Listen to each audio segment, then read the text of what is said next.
morning and welcome to today's edition of The Full Scottish on Broadcasting Scotland. I'm Ruth Watson. My guests today are Emma Harper, SNP MSP for South Scotland, and William Duguid, Member of Commonweal and one of the stalwarts behind the Destiny Hub in Perth Town Centre. If you haven't been, it's a good reason to go to Perth. Hello, thank you very much for being my guest today. Hello. Hi. So before we launch into a full hour of discussion on the issues of the day, a quick update on what's happening in Ukraine. Ukraine update on day 417 of the Russian war. The death toll from a Russian missile strike on the eastern Ukraine city of Sloviansk has risen to 11. A block of flats was badly damaged and rescue crews were continuing on Saturday to try and rescue people trapped beneath rubble. Russian shelling in Kherson killed 2 women on Saturday, the Ukrainian president's office said. The Wagner mercenary group has captured 2 more areas of Bakhmut, according to claims by Russia's defense ministry. Ukraine's military said pro-Kiev forces were still holding on amid bloody and fierce battles. The claims have not been independently verified. Russia has been using drones to attack Ukrainian police in Kherson, according to the region's police force. It said a police car was attacked in the Korabel area, injuring 2 officers and damaging the car, while in Berislav 1 officer was injured and cars damaged. Ukrainian Finance Minister Serhiy Marchenko has welcomed a new G7 international economic support package of $115 billion, which he said had given Ukraine more confidence it can prevail against Russian forces amid growing recognition the war could continue for longer than expected.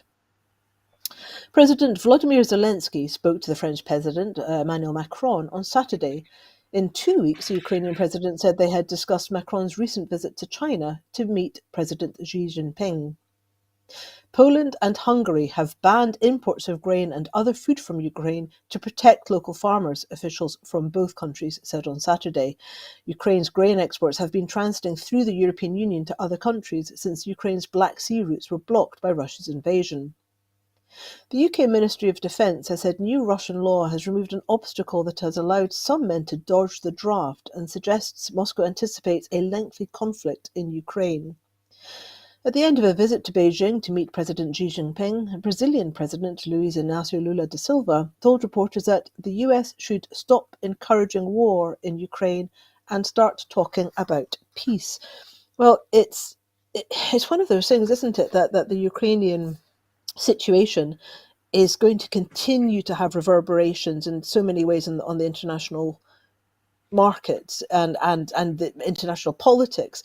So, I mean, for example, looking at Lula da Silva, it's quite surprising to see Lula da Silva speaking in the way that he is about the situation in Ukraine, and it does make me wonder if perhaps the BRIC, the Brazil, Russia, India, China sort of political coalition has perhaps sort of taken a different direction on the way that they think that sort of the global power structure should be, with perhaps Russia perhaps a little more at the center of it. And then looking again at the issues with Ukraine and the grain exports and the destabilization happening on that market. And then further to that, the issues about the draft happening in Ukraine, in Russia.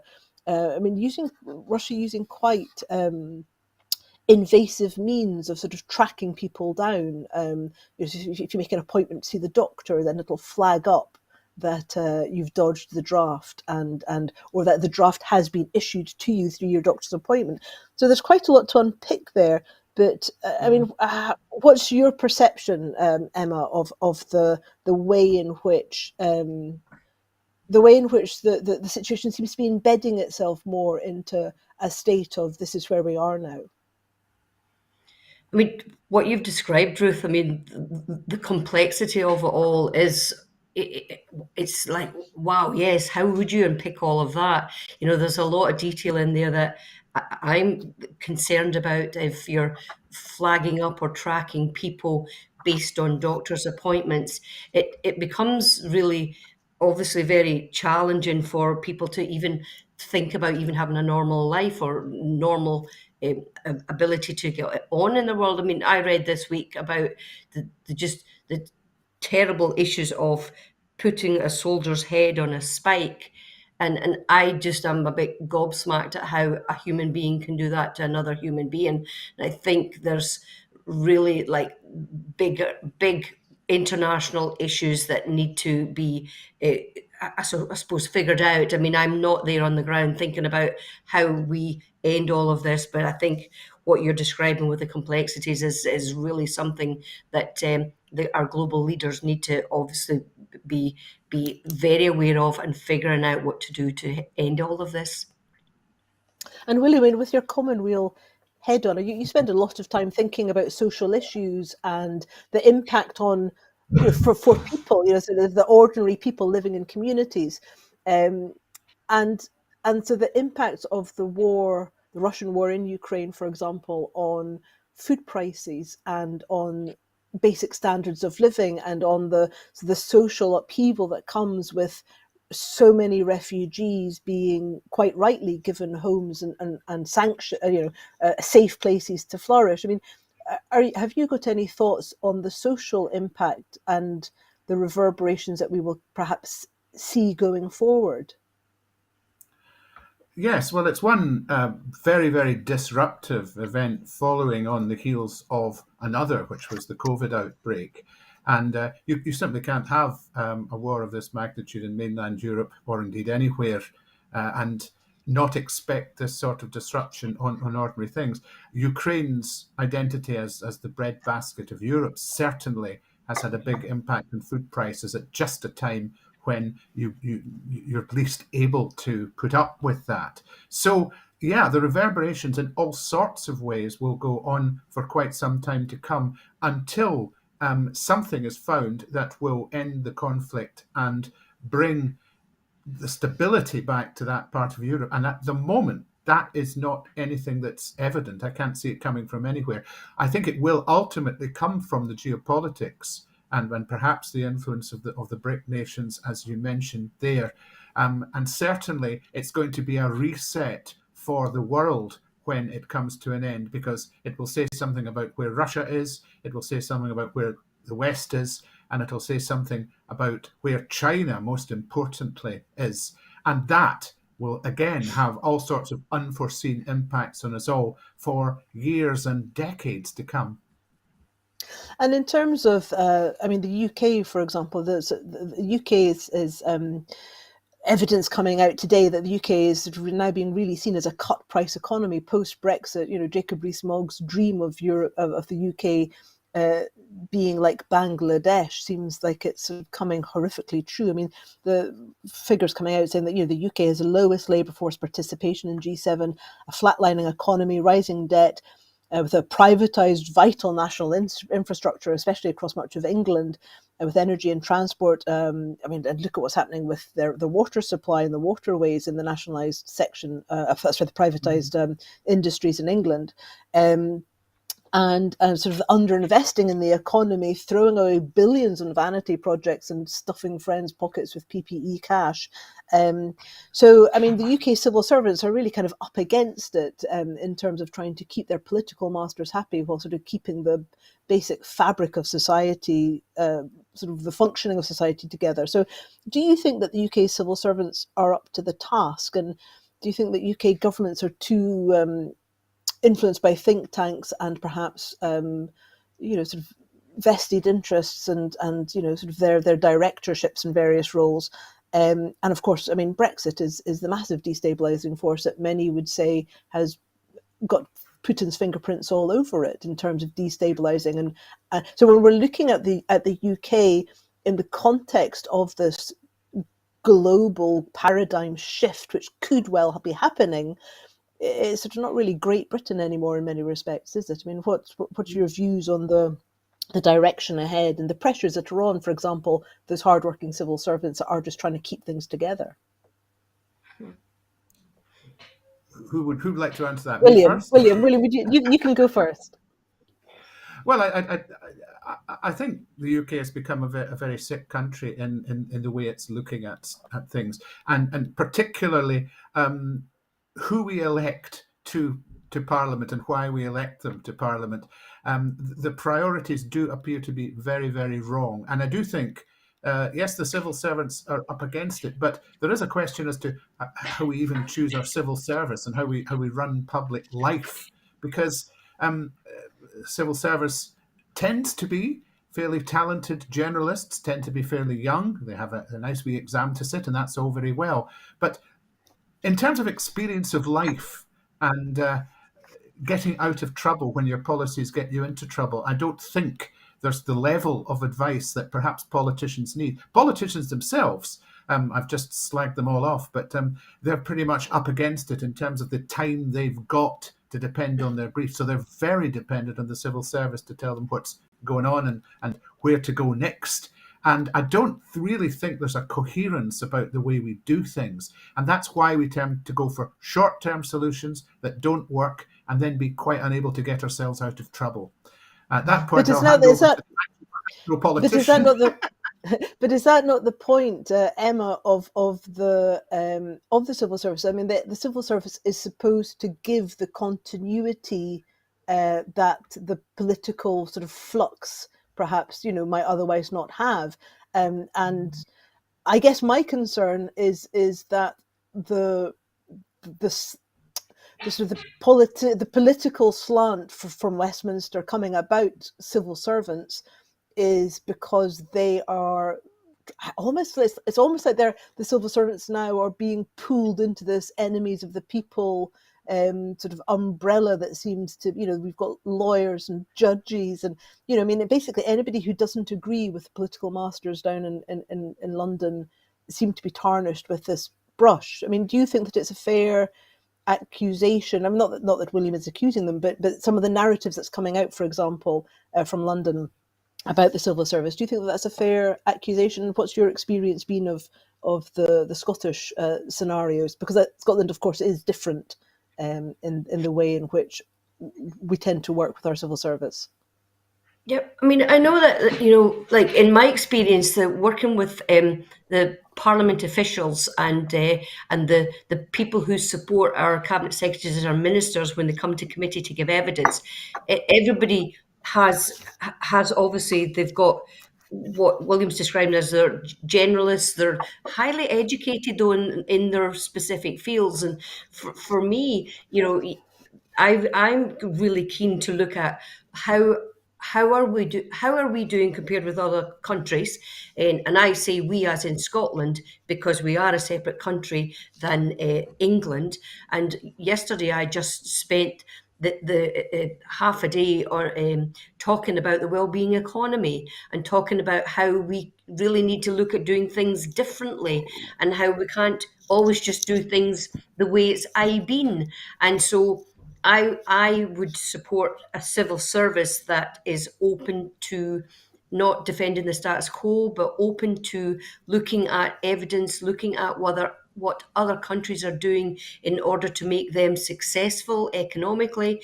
And one of the things that I'm really keen to learn about is how other countries are managing promoting an economy that's not just based on gross domestic product and like growth, because that's not sustainable. So I'm really interested in the work that Believe in Scotland are doing to look at how we can take a different direction in Scotland. And obviously we can only do that with Scotland being an independent country, because right now we're doing pretty good with one hand tied behind our back. But I'd like to see us be able to go in the direction that we choose to support a more fair and equal progressive country and do it that way. And yes, we need our civil servants to help us do that and support that, but we have to look at what evidence is out there and then present that in order to make the best policy decisions as we go forward. I mean, I guess the thing is, isn't it, is that with the differences in the education system between Scotland and England, and so by the time that most Scottish civil servants have come out of the education process, they have had a wider scope of hires, for example. They've had a wider scope of different subjects that they've learned. So they've got a wider sort of general knowledge base, and then they've gone on to their university experience. And I suppose that it comes down to the culture. So if the culture is one where people are encouraged to come up with new ideas, are encouraged to go, looking, for example, at different ways of looking at the well-being economy? Are they going to look at sort of Bhutanese examples rather than always going to sort of right-wing American examples, for example? So I guess it is. So have you, Emma, in your experience of working with the civil service in Scotland and observing it, do you get the sense that they come into work every day feeling that they are being empowered to come up with new ideas? And I mean, is it welcomed? If somebody comes, oh, I've got this brilliant idea, I've just been checking out, this new policy in Bhutan, let's see if that will work in Scotland. I mean, is that the kind of thing that's welcomed, or does it tend to be, sort of a bit librarian and fusty books? So the teams that support the ministers, there are an amazing group of people that are willing to listen to ideas and are willing to take things forward. And so in my 7 years in the Scottish Parliament, and actually taken forward my own legislation, I have seen the willingness of Parliament officials and the civil service actually want to help and want to make things better and want to support the progressive policies in order to help support people. Because I think, civil servants also have mums and dads and families and people that have challenges with their health and now everybody's facing a cost of living crisis, so it's affecting everybody. So it's not just looking over the fence at somebody else that's struggling. I think we have an ability now to have everybody see how can we do things differently, and that's my experience. And obviously there is a wide ranging experience of people that are working in, but predominantly I see what we have in Scotland is people that want to help make Scotland progressive. And William, I mean, I've been seeing a few hashtags. I spend far too much time on social media, and of course, I should also make very clear that librarians are awesome, and fusty books are very much to be welcome. Before I get some librarian Twitter coming down on my head. Yeah, I've never tried eating a librarian, but there you go. So William, I mean, I've been seeing on Twitter. I've been seeing on Twitter the hashtag Tabis. Things are better in Scotland. And I mean, obviously, we can't get too complacent in our awesomeness, but I mean, in terms of looking at progressive agendas and wellbeing economy, what opportunities do you think we have within Scotland and moving hopefully towards an independent Scotland? I mean, how do we get that message across, and how do we get the message across that actually, the civil service and the Scottish Parliament are working for the common weal of everybody? It's a tricky one, because if you're talking about a well-being economy, which I think is a great goal, you probably need to be laying out to the public more about what that actually entails. Believe in Scotland's polling would show that when you ask people about whether they would favour an independent Scotland with a well-being economy, the numbers really go up considerably, over 50%. So it's an attractive prospect, but you actually need to nail it with saying what it's all about and what it would entail for individuals and how life would be better for them. So it's as much about the narrative as anything else. The amount of opportunity Scotland has to move in that direction now is always going to be constrained by the finances. There's just no way getting round that. So until we become independent, that's where we are, and we just have to accelerate the narrative that might take us to independence, so we can actually do something more about it. I mean, looking at continuing to look at the economy. I mean, looking at the rural economy, which Emma, I know is an area of particular interest. You've done a huge amount of work on this. I mean, lambing, for example, it's one of the busiest time for the sheep farmers and the shepherds, without having to worry about people wandering through fields without their dogs out of control. But of course, we've seen some absolutely appalling situations in the last couple of weeks with really horrific dog worrying cases. Lambs being torn apart in front of recently born lambs being torn apart in front of the ewes, and terrible distress in flocks. And there's a pensioner up north now, I think, facing a £40,000 fine because his dog killed 4 lambs the other day. So I mean, obviously, there's huge issues that and tensions between, sort of country and perhaps people who don't understand country life. But then there's also this whole thing about, it kind of typifies what farmers are up against. They're working hard, long hours, and literally watching their work being torn apart, and Mhm. bleeding out in fields. You've worked very hard to bring in the legislation to support farmers and the livestock and the sort of dog worrying.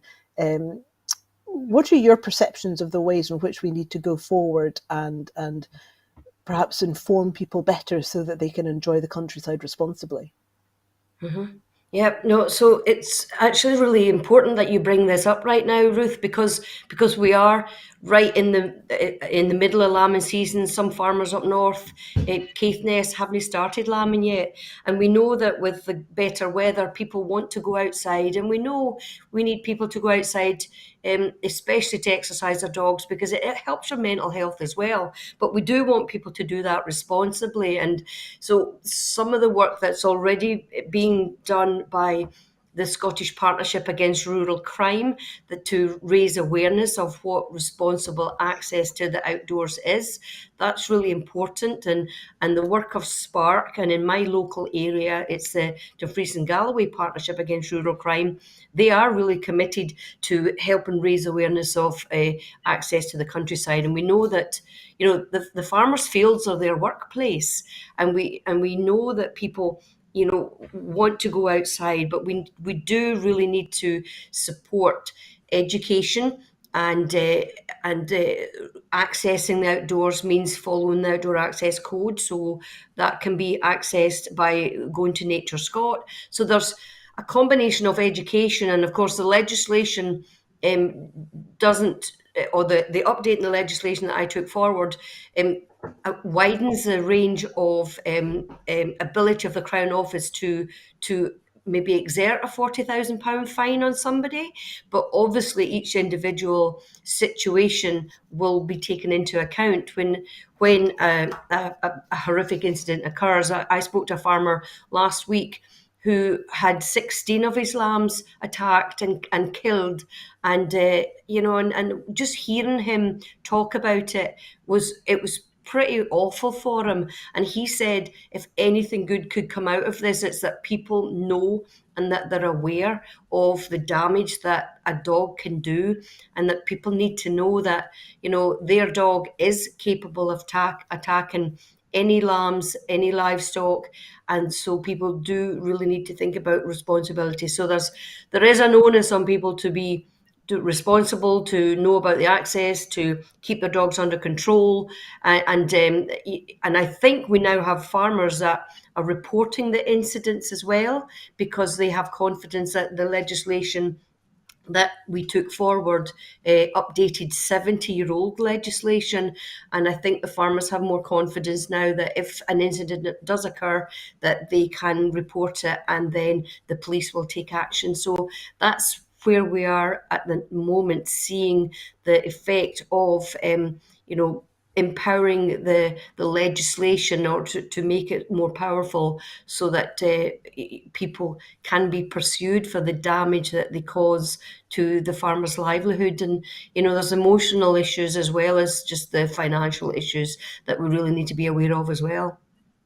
Oh yeah, you could really see. I mean, I saw the farmer, when he was first putting these messages out, and he said, I was away for 2 hours.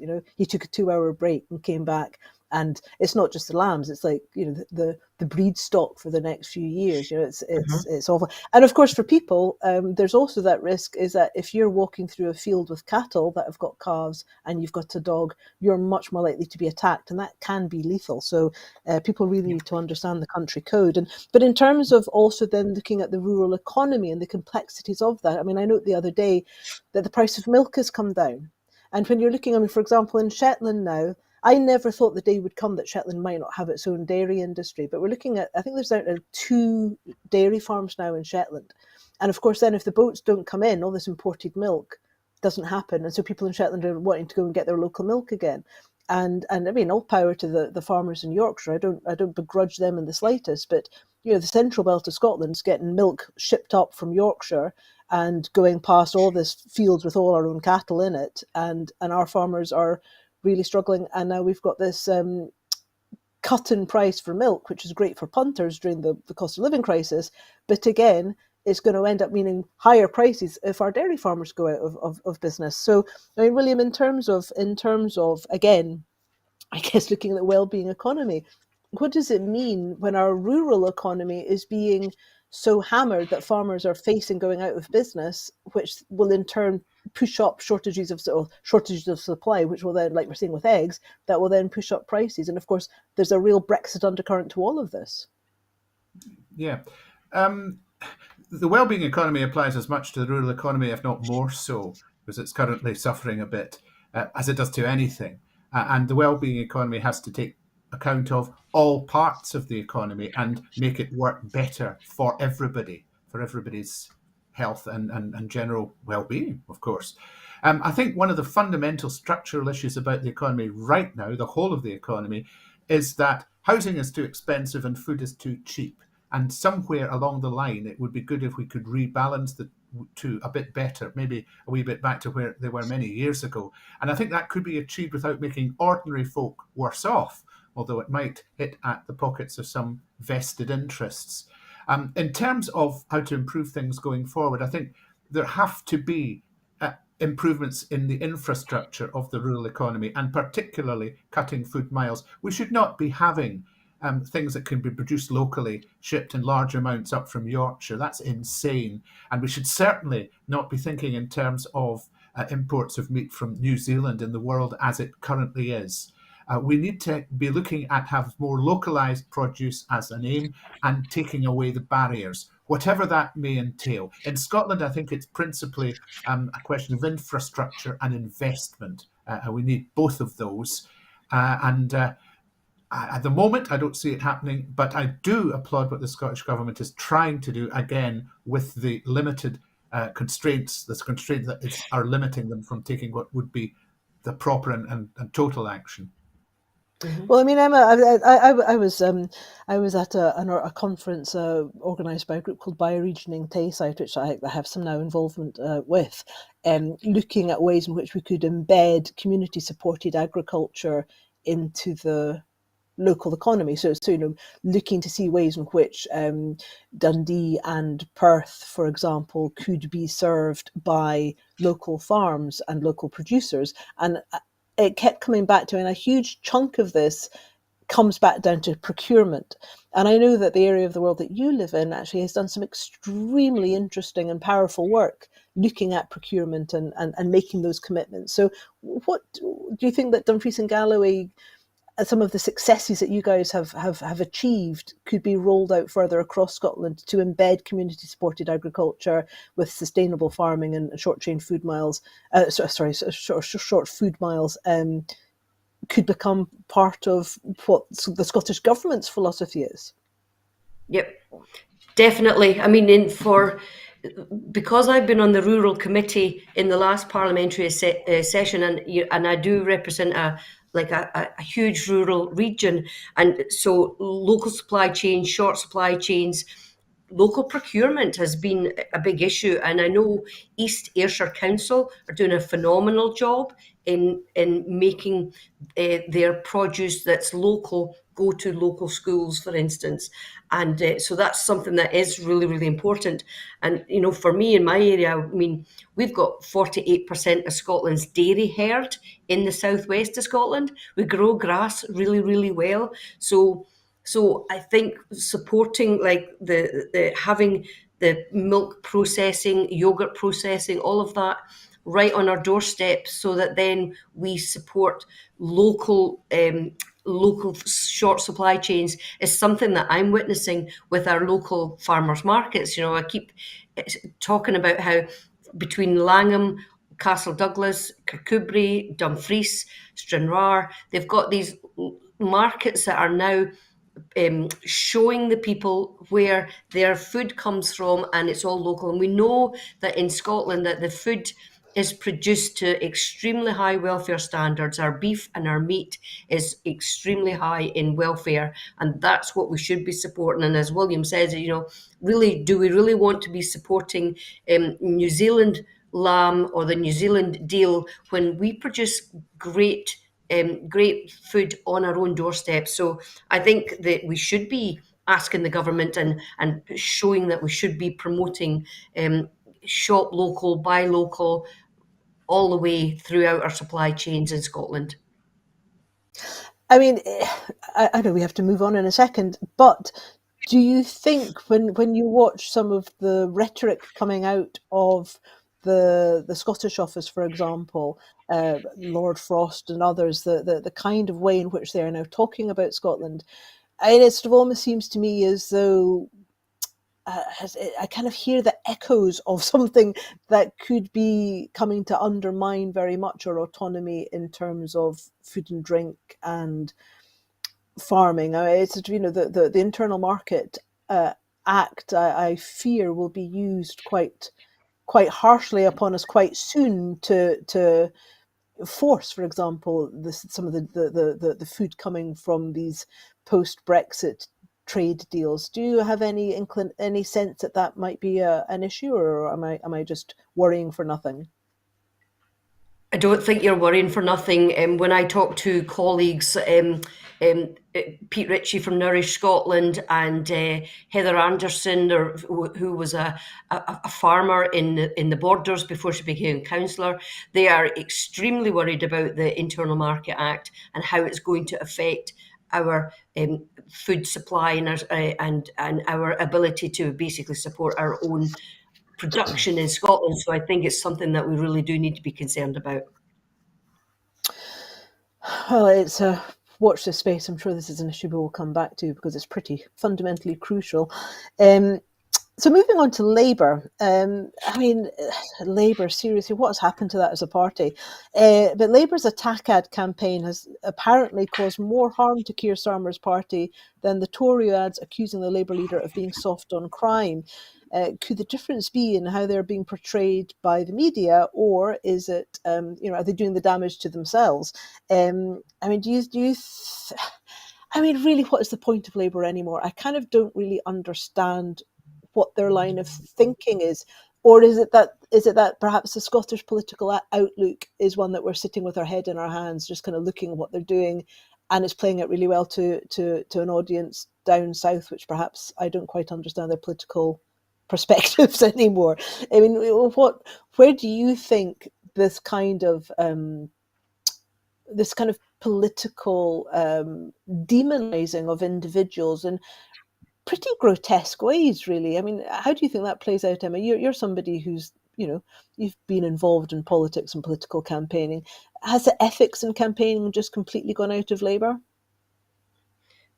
It seems so. I think, attack ads, negative campaigning. I'm used to seeing that when I lived in California and looking at US politics and presidential elections or even local government governor elections as well.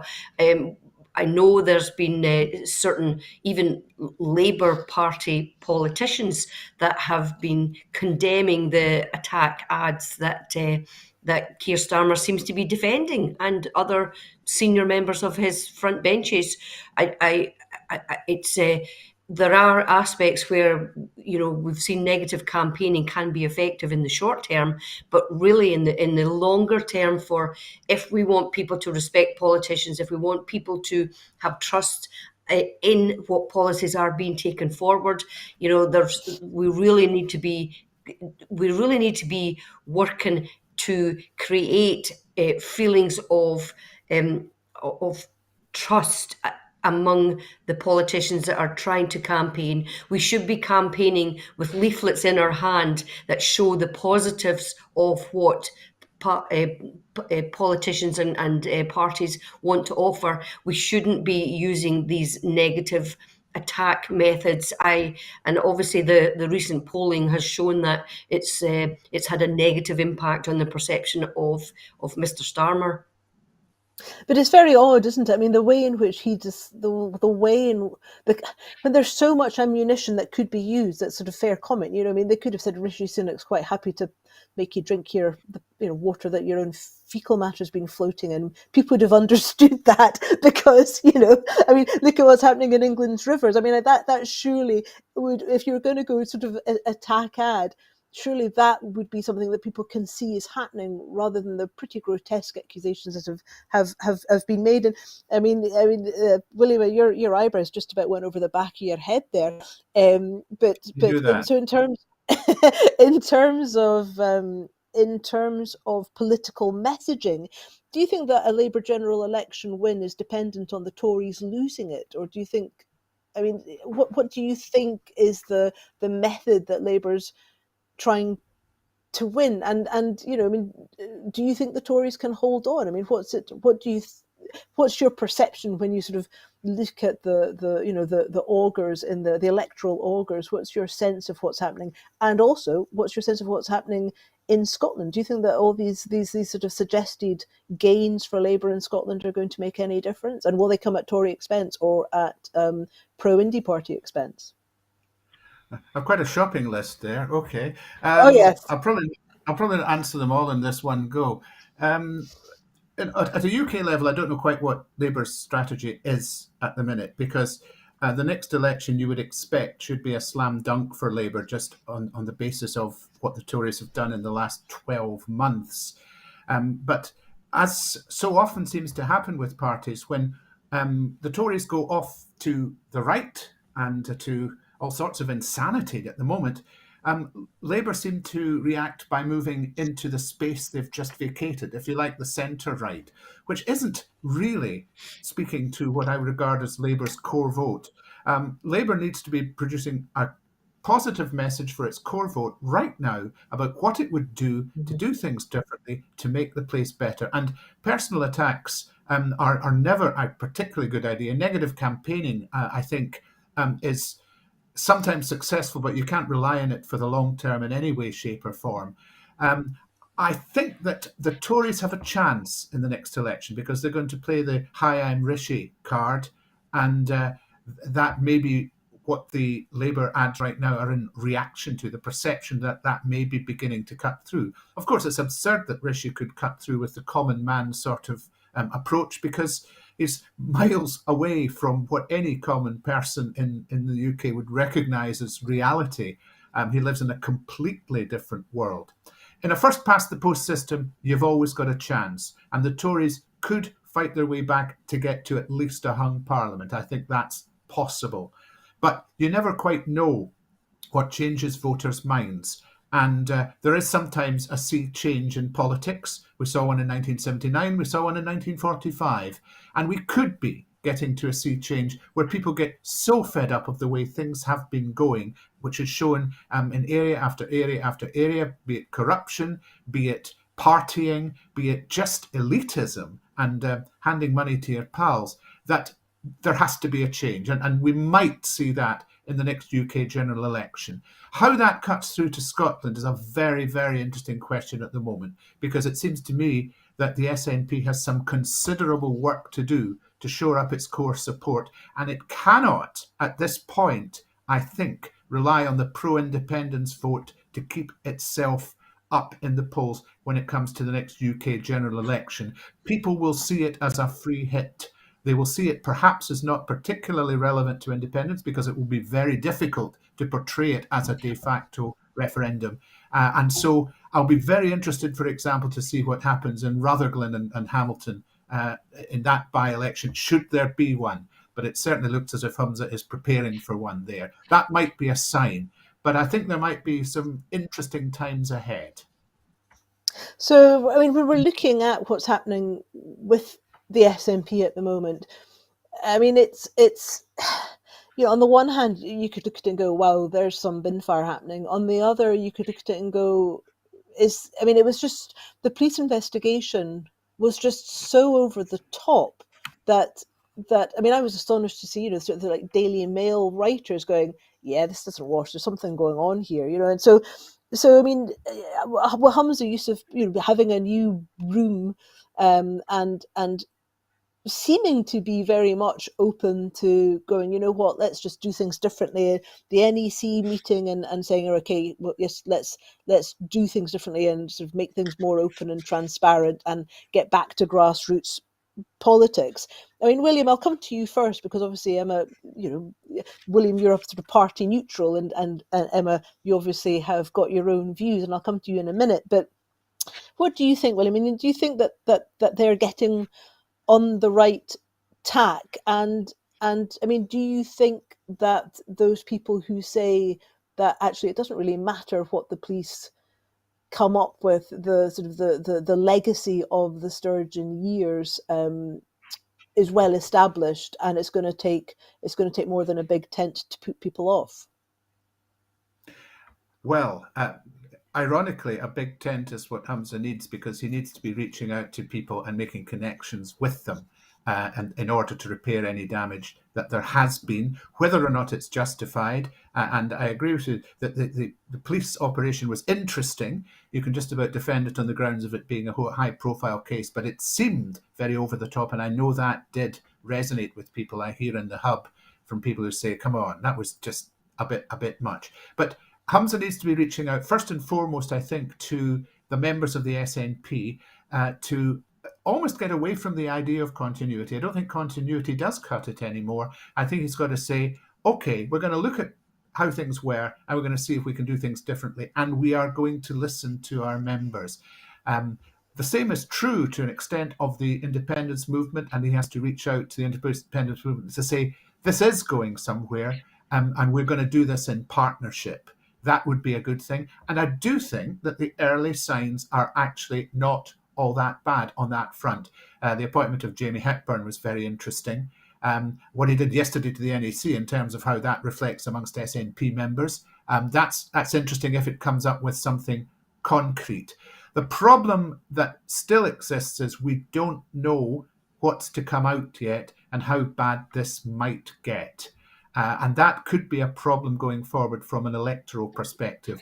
The best thing Hamza can do with that right now, and what the party can do, is to look at the various problems that Scotland undoubtedly has got across the board and look for areas in which you can make visible progress fairly early. Get yourself some quick wins on the board. Again, I don't think continuity cuts it. Make it look like you're a different administration. I think that's the smart thing to do at the moment. Whether that turns out to be the case in long term, who knows? But it gets you through the next wee while, because it will be very damaging. It could be very damaging anyway. There's still a lot of unknowns out there.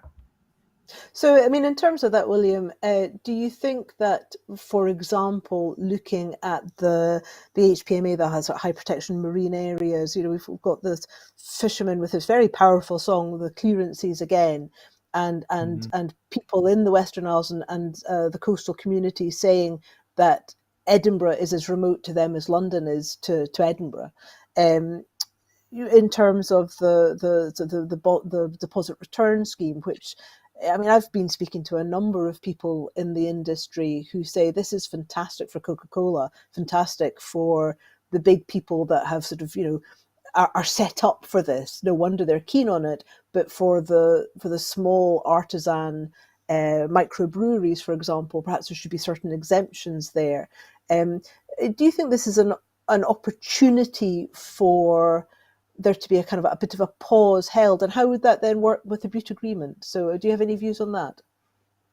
The Butte Agreement is an interesting one, because that could be the thing that's the problem. I do think that for the highly protected marine areas, consultation should mean consultation, and they should be seen to listen to people. We're in a situation now where almost any policy that someone disagrees with can be seen as controversial. And that's just the way that politics is working and the media is working in this country at the moment.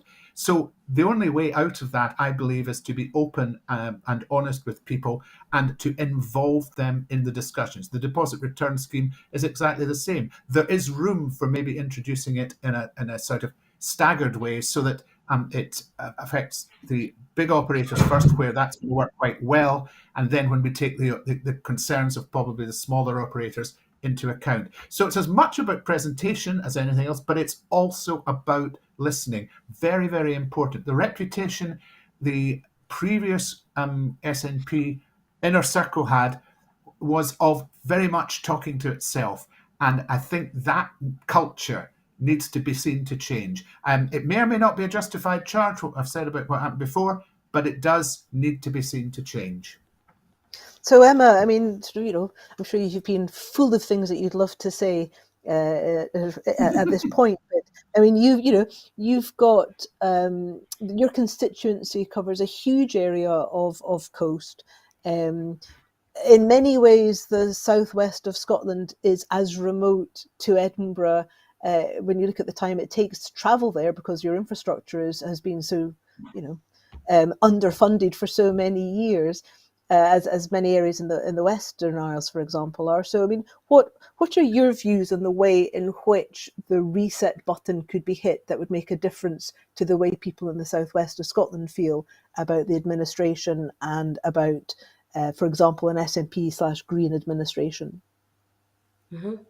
So, I mean, just from the last few minutes, what you've said is there is interest going on with the highly protected marine areas. The consultation, I understand, it closes tomorrow, and so what I will be doing for my local fishermen that I'm in contact with is make sure that they're obviously aware of it, but just to touch base with them, make sure they have fed in to the consultation, because we do need people to be listened to. We do need people to know when consultations are happening and feed into them. Absolutely. And regarding like reset and taking us forward, and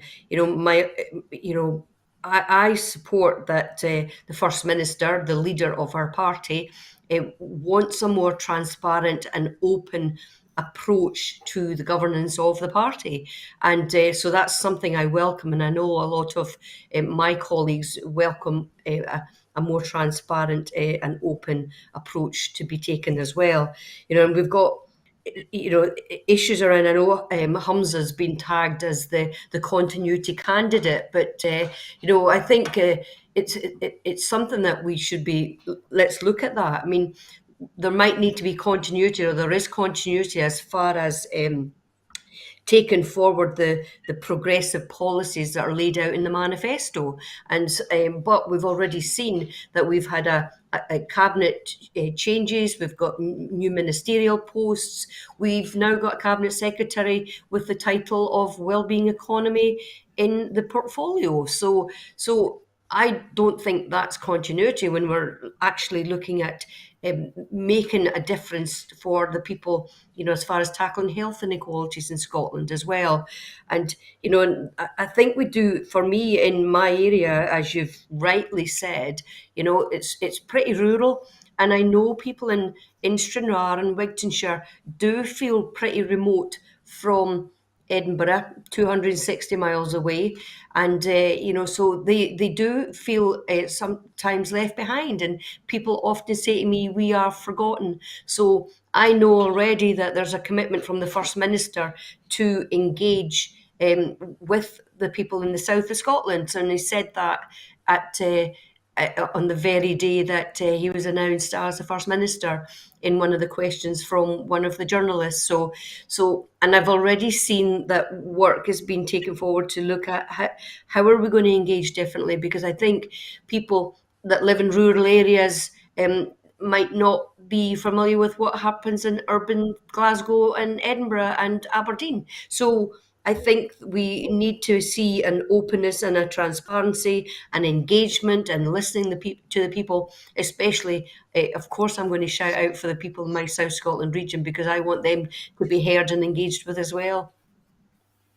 It's a beautiful part of the world. It's one of those places that I think once you've tried to get there, using the various public transport or car options, you realise just how much work could be done to make life a little easier for people. But my goodness, what a beautiful part of the world it is.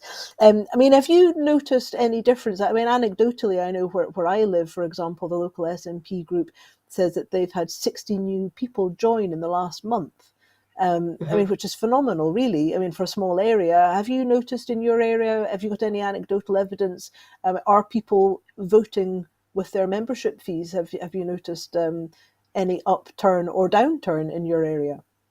Yep. So we've got more than anecdotal evidence. So we've been tracking the figures since the beginning of the leadership contest, and we're seeing that the number of people either uh, restarting a previous membership or joining, the numbers have gone up. So we've seen across the 3 constituency areas that I pretty much look after for my constituents, about a plus of 60 people. So we are seeing an increase, and I think just what's going on recently has probably triggered people to get involved again. And I think just seeing the personal attacks on the First Minister from day one, the continuous attacks on Nicola Sturgeon when she announced her intent to resign, I think it's pretty much it makes people want to defend that. Let's protect that. We need to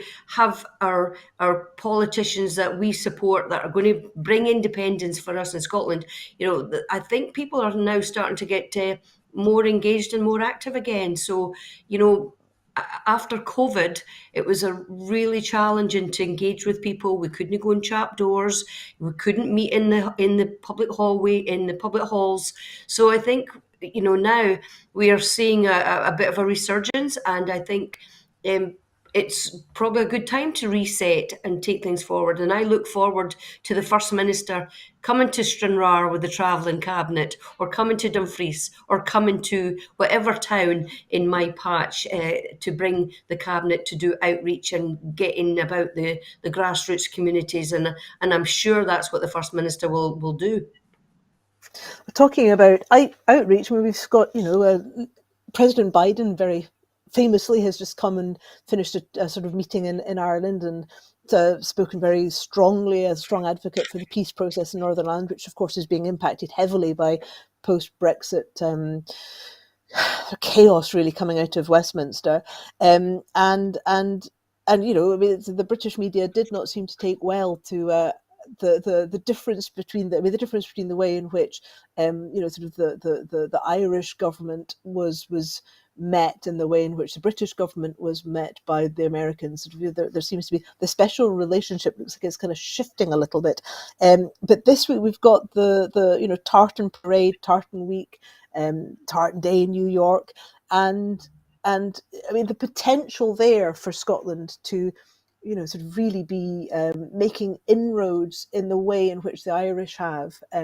Do you think? I mean, Emma, I know that you worked for a number of years out in America, working as a trauma nurse in California.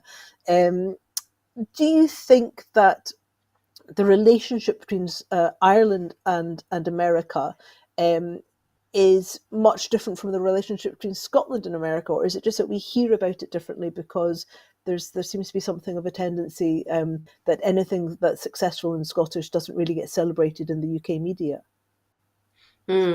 That's an interesting point. I mean, I'm now a part of the British Irish Parliamentary Assembly. So twice now I've been over to Belfast recently, and before that in Cavan, and just looking at the way that that Ireland as an independent country, takes forward its policies and its engagement, and I watched a speech that Joe Biden gave in Dundalk in the last couple of days. And, there is a special relationship between Ireland and America. And for me, actually, that relationship exists in Scotland as well. We know that there are about 40 million people across the planet that either link themselves or connect and call themselves Scottish. And so I really think it's a fab thing to have Tartan Week and celebrate April 6th as Tartan Day. I think, March 17th, St. Patrick's Day, is one day in America where everybody is Irish. And that's what we should be aspiring to for April the 6th in America, is like one day in America, everybody is Scottish. And we have got friendships, we've got the ability to connect. We've now got a Scottish Government Connections framework that's that's been launched, and that it looks at how we can connect with our our colleagues, our international communities, and our Scots Irish communities across the globe. And for me, I think I'm a member of the cross-party group on USA, and probably because I did live in California for 14 years, and I think we really need to build on this week's Tartan Week celebrations. We need to look at how Ireland and America are engaging with each other, and we can absolutely build on that and make sure that Scotland has a similar relationship that we continue to build and grow on. We know there's been Scottish people for centuries that have contributed to the growth of economy. And in America, the founding fathers, a lot of them were Scottish, and we know Abraham Lincoln absolutely loved Robert Burns. So this is what we need to be shouting out about and celebrating, especially now and like every day from now on, so that we can help our international, colleagues help support us get independence for our country. And yet, screeching brakes on all of that positivity, you've got the likes of David Frost and Alistair Jack and Douglas Ross saying, Scotland, get back in your box. We don't want you using international diplomatic embassies, and we've got to have, and David cleverly has just sent a rather cheeky email out, a letter out to the embassy saying, Scots should not be allowed unattended without a sort of, an English colonial master sort of keeping them on a short lead. I mean, William, what do you think that does to Scotland's standing? I mean, do you think that helps? Do you think that helps the international community see the way in which Scotland is being treated, or do you think it will mean that the international community will go, oh, this is a bit dodgy, a bit of a domestic, we don't want to get involved? I think it probably helps Scotland's standing, to be honest.